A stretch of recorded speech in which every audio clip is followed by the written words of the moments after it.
23andMe just sold your genetics. Why you won't be getting a cut. Hello and welcome to another episode of Virtual Legality. I'm your host, Richard Hoeg, managing member of the Hoeg Law business law firm of Northville, Michigan. And today we have something of a different topic to discuss in Virtual Legality. Still terms and conditions based, still law based. But if you're anything like me, you're regularly looking at news items on the internet or maybe on cable news. I'm regularly looking at tech news, business news, and something popped up in my feed that I thought was relatively interesting. And it relates to the genetic testing company 23andMe. Now, if you're not familiar with this company, they've been around for a while. I think they were one of the first, if not the first companies that basically asked you to submit, I think it's saliva, and they will test your DNA. And they've been busy compiling a database of markers for good things and bad things that might relate to your health situation, as well as kind of trying to identify your ancestry. And in so doing, as you might imagine, they have been collecting this vast database of personal genetic information.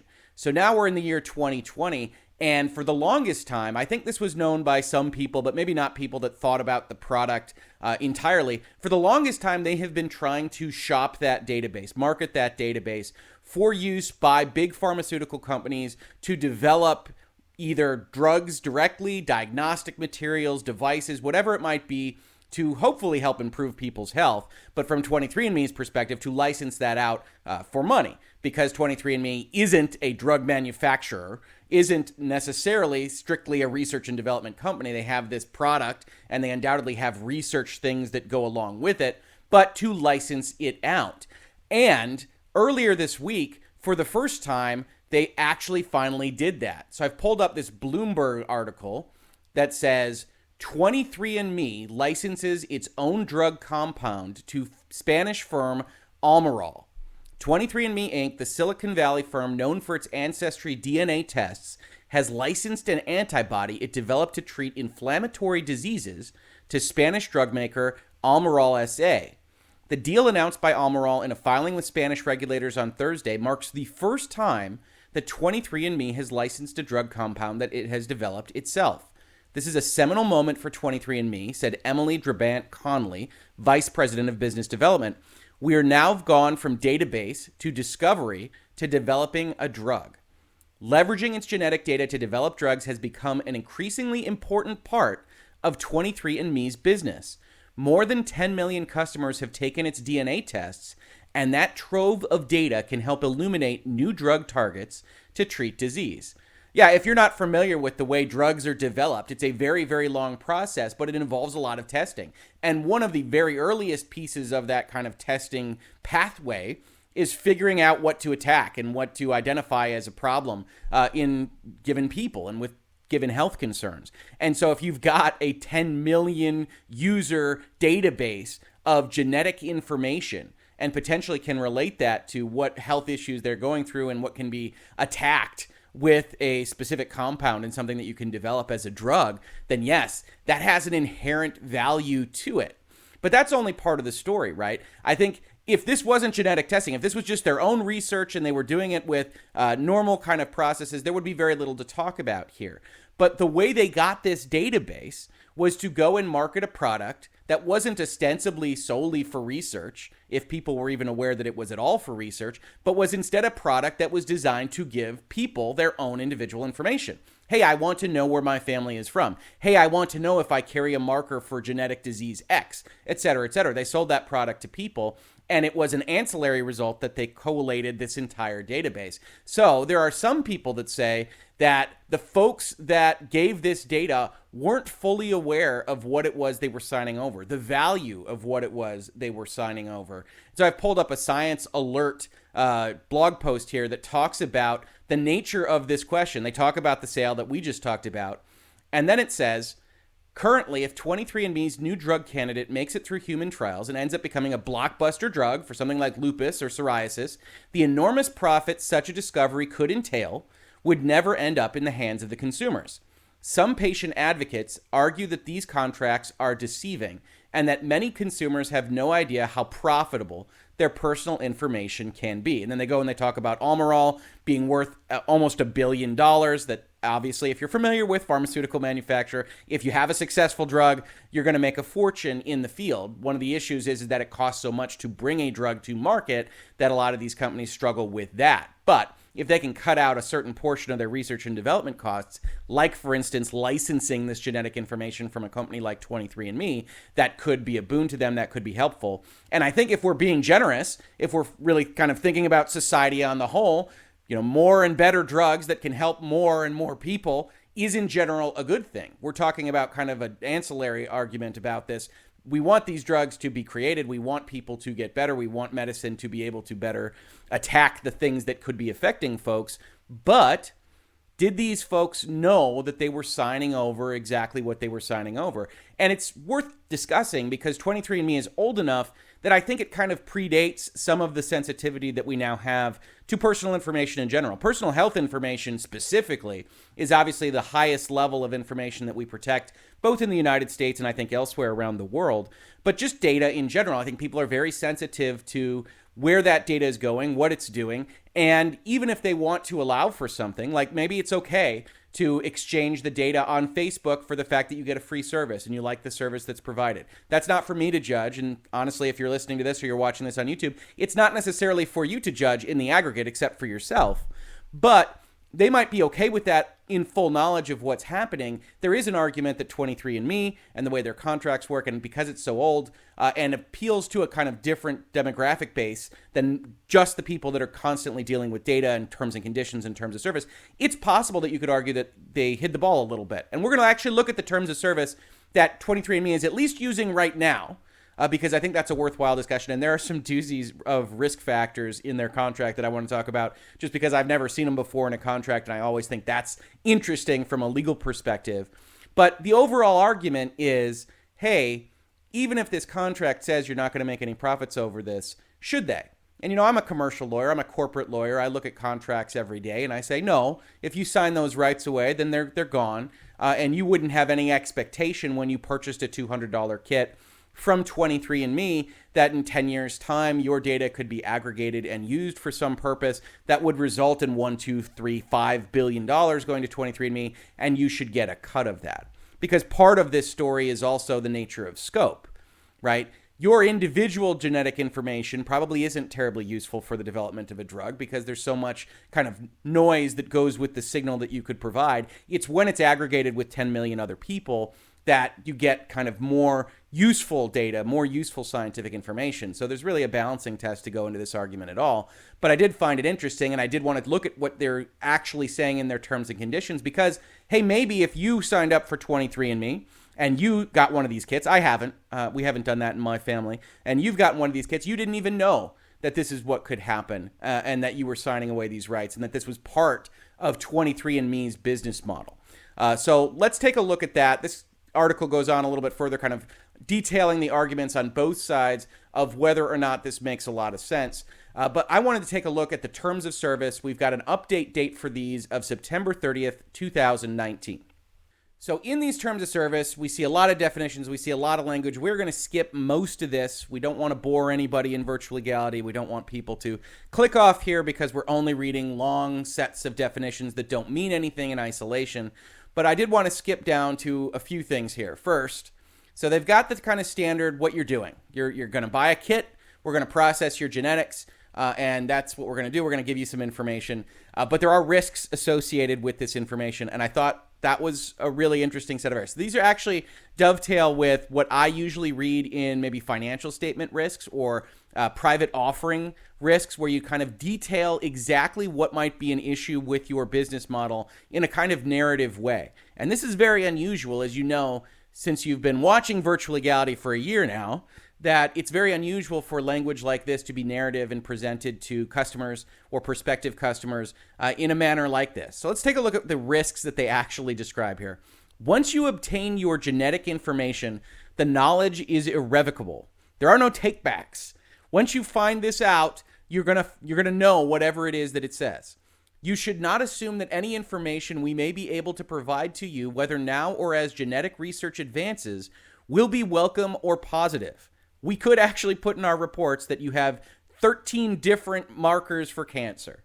You should also understand that as research advances, in order for you to assess the meaning of your DNA, you may need to obtain further services from us or your physician, somebody else.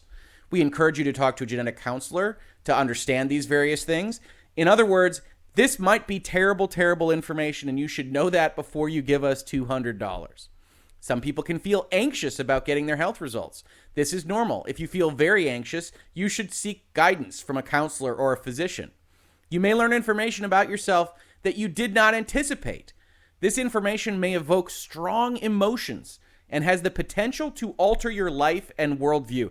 I want a survey of the number of contracts and terms of service in the world for any different service that has the sentence, "What we do for you has the potential to alter your life and worldview." Now that is a risk factor. And I saw this while I was reading through this and preparing for this video, and I said, I got to highlight that because that is a crazy sentence to have in a legal contract.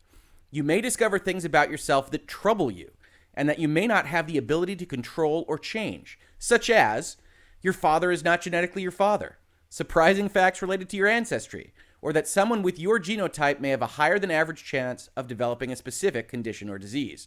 These outcomes could have social, legal, or economic implications. Economic implications. I guess legal and economic implications could relate to the paternity and things of that nature. But it's quite the risk factor, right? So they're trying to outline the ways in which they should not be held liable, because they're going to present you with this test. It's going to establish that you have 15 different ways of getting cancer, that your father is not your father, and that you're actually from 6 different countries that you never knew that you were from. And that's going to alter your entire worldview, might cause trouble for you. And if that does cause trouble for you, they shouldn't be liable for the $200 kit that they sold you. But it's very, very interesting because you can see that they're trying to get in front of some of these things. They then have some more standard risk factors. We may not be able to process your sample. You shouldn't change your health behaviors based on what we tell you. Our research isn't comprehensive. If you share it with someone, it could be used against you, right? If you go and you tell your employer that you're very likely to develop a chronic condition in a year from now, then they might be less inclined to invest in leadership training or other training for your employment. And while that might be illegal, and we could get into a different video on that, you shouldn't come after 23andMe for that issue. And frankly, you should keep your information secret. That's part of what they say in this risk factor as well. We don't provide medical advice. We are not a medical provider, all this stuff that you would expect. Then we get to the user representations.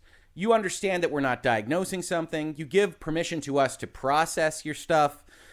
You are guaranteeing that what you are giving to us is yours, which is interesting. I think it's a useful kind of bit of the legal language. I don't know if any of you who are watching this have used 23andMe to try to submit saliva from someone else, but don't do that. It's against their terms of service.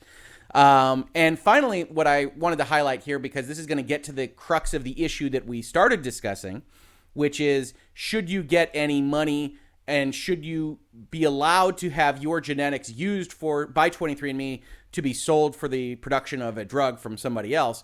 It says you understand that all your personal information, which will include your genetic information, will be stored in our databases and will be processed in accordance with the 23andMe privacy statement, which, as you know from following Virtual Legality in the past, means that we have to pop over to the privacy statement, where we have about 15 pages of information, but one specific area that we want to focus on, which is that you will, if you agree to this portion of their use of your data, you will agree to allow them to share your personal information for research purposes.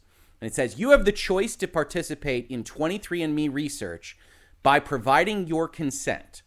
23andMe research refers to research aimed at publication in peer-reviewed journals and other research funded by the federal government, conducted by 23andMe. Now, some of those are limiting bits of language. Ultimately, what it means is you allow your data to be used for their research. It doesn't necessarily require it to be specifically aimed at journals because it has the inclusive term other research. And I don't really think it requires it to be funded by the federal government because it's only really operatively conducted by 23andMe. But they use some of those extra bits of language to make it seem a little bit more benign, right? I think they are understanding of the fact that saying, hey, if you click this box, we are going to be able to potentially sell your data to Big Pharma, is going to be looked at maybe a little bit less genteelly than if we say, hey, we want to do this for peer-reviewed journals. We want to help people's health. The government is behind a lot of this, et cetera, et cetera, et cetera. So they frame it in a very specific way. I don't think that's deceptive necessarily, but it is certainly kind of trying to tilt the playing field towards you checking this box. And we're going to see how successful that was in just a second. 23andMe research may be sponsored by, conducted on behalf of, or in collaboration with third parties. Very important here, right? Such as nonprofit foundations, academic institutions, or pharmaceutical companies, right? You can see how that sentence is ordered. Again, they want to not have you think too hard about pharmaceutical companies because that's where they make money, and that's maybe something that people would look askance at. So you start this list, again, not deceptively in my personal opinion, but in a way that is designed to tilt people towards checking that box. Hey, we might collaborate with nonprofits. Everybody loves nonprofits. Academic institutions. Everybody loves their favorite research institution. Go University of Michigan. Go Wolverines. Or pharmaceutical companies. Hey, you don't all love big pharma. Well, fair enough. We got to put it in the list, but we'll put it last.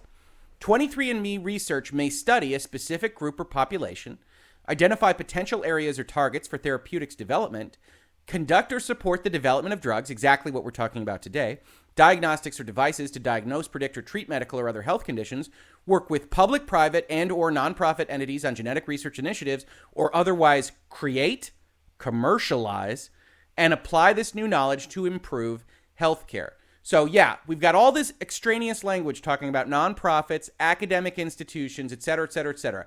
But the ultimate operative thing that you are allowing them to do if you check that box is to allow them to research both them by themselves and with other parties, including commercial parties like pharmaceutical companies, and you're allowing them to commercialize that data, meaning that they can sell it, meaning that they can do what happened here. There is no claim in this video or otherwise that they don't have the rights to do what they did with respect to the licensing that they entered into earlier this week. That seems to be pretty clear in the contract language that I have seen with all the reports that I have seen on this specific topic. The question is the language that they use deceptive? Because we're going to go back to the terms of service and we're going to see how they specifically disclaim that if you check this box, you are owed any money from them. Even if it's orders and orders and orders of magnitude higher amounts of money than you would have expected them to make on something like this, or that you would have expected from buying a $200 kit from them.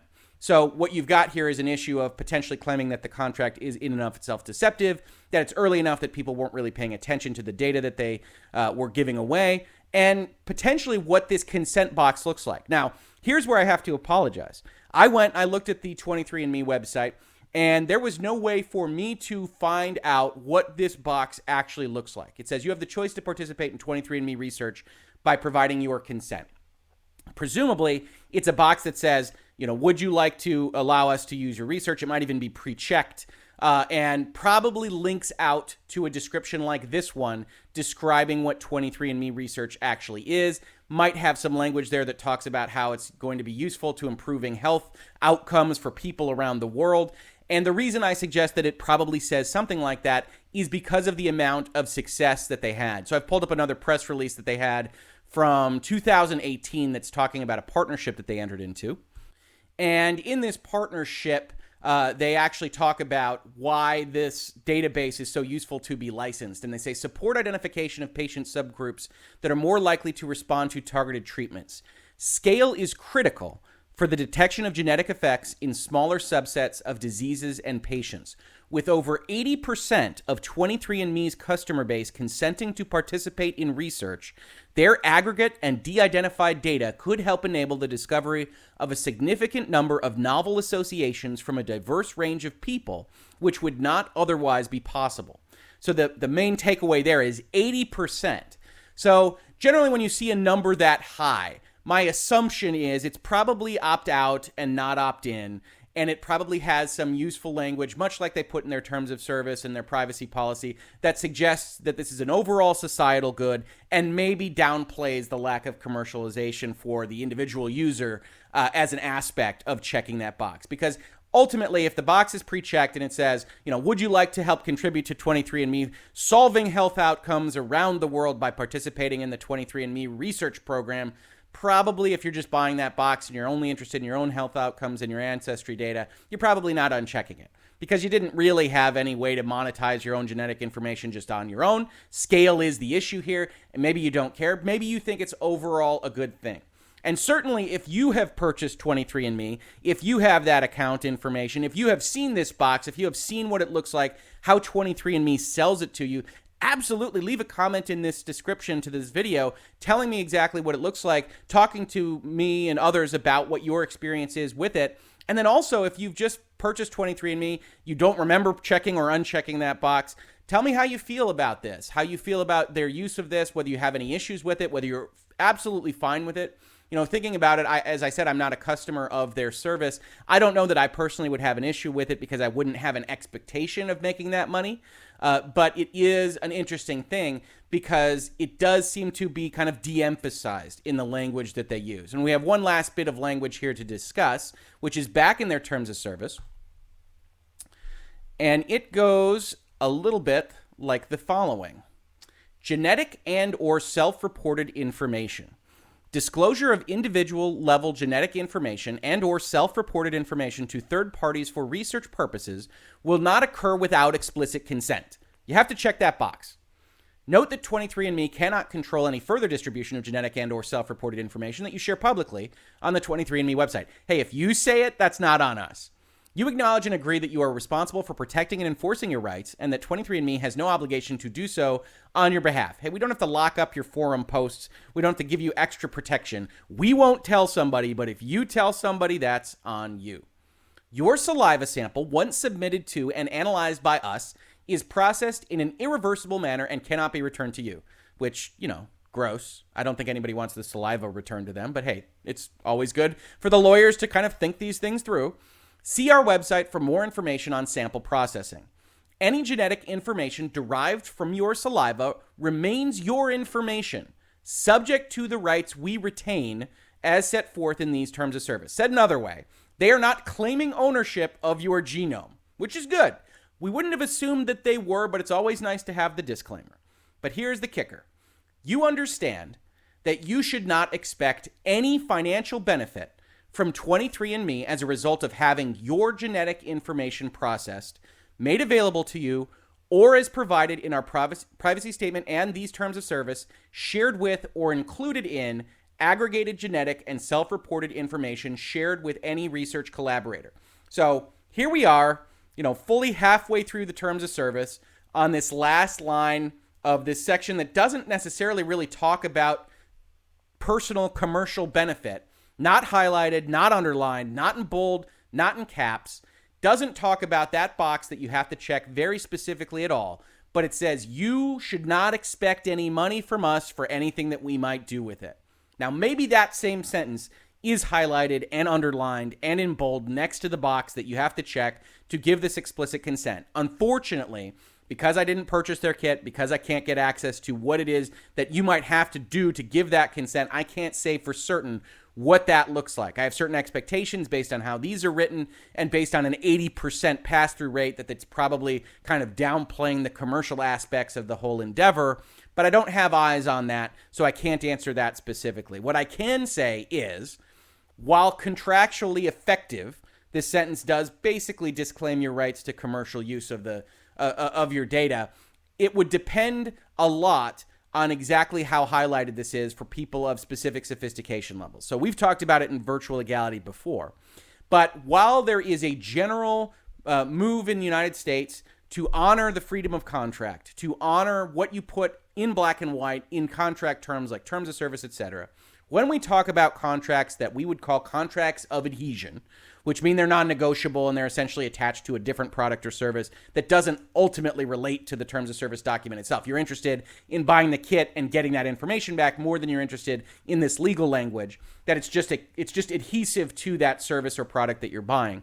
Then the courts are more likely to kind of re-examine certain aspects of the whole thing.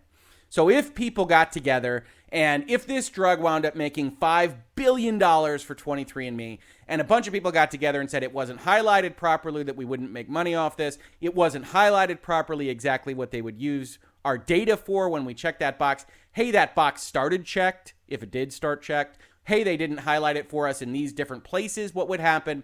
That you could see somebody coming out of the woodwork, potentially creating a class and saying, hey, 23andMe, you owe us a portion of that money. Because I'm a commercial lawyer, I'm a corporate lawyer, I tend to want to give effect to these kinds of things.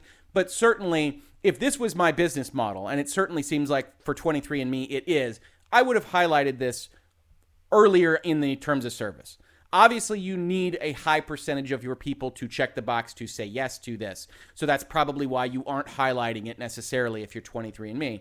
But I would be inclined to highlight it, put it a little bit higher, maybe put bold, maybe put it in like the privacy policy has bullet points that kind of describe what's happening in the document before you get to the operative language itself. I might be inclined to do those kinds of things for a question like this. But ultimately, I named this video, "This is why you aren't getting a cut." That's the reason why you aren't getting a cut. Maybe you didn't have any expectation of getting a cut. Certainly if you're buying a kit from online and getting the information that you thought you were buying, there's no expectation that a big check is going to come from another company in the future. But maybe you didn't know that they were seeking to aggregate and sell this data. Maybe you didn't know that that was one of their end game business models.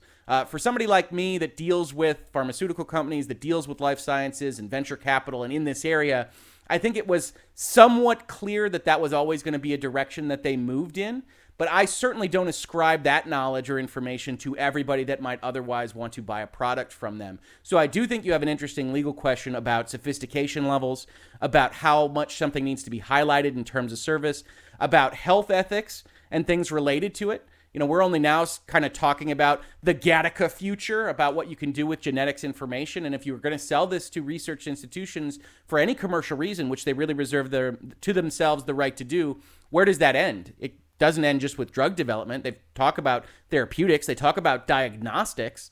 And so do they have some obligation, either ethical or moral or contractual, to talk to their user base about who they sign up to licenses with and things of that nature? It's an open question, and 23andMe is one of those companies that is right on the bleeding edge of all these kind of technological, legal, business, and ethics questions. And so I like following them. I like following them in the news. Unfortunately, I don't have any good answers for you other than the fact that they do absolutely disclaim that they have to owe you any money on this. Doesn't mean that a judge couldn't come in, use equitable principles and say, you didn't highlight that issue enough for them. You have to start splitting something of this. But that is certainly going to be an open question now into the future and for medical ethical professionals on this issue and many, many others coming up in the 2020s. This has been Virtual Legality for today. I hope you found it insightful and interesting. If you liked it, please like, please subscribe. Please share it around with anybody that you think might be interested in this or the other kinds of things that we discuss on the channel. We just talked about Sony dropping out of E3. We've talked about COPPA and YouTube, fair use, copyright infringement, extortion, and a whole bunch of other things just this past week in Virtual Legality. If you caught this on YouTube, thank you so much for watching. And if you listened to it in its podcast form, thank you so much for listening. And I will catch you on the very next episode of Virtual Legality. Virtual Legality is a YouTube video series with audio podcast versions presented as commentary and for education and entertainment purposes only. It does not constitute legal advice and does not create an attorney-client relationship. If you have legal questions about the topics discussed, please consult your own legal counsel.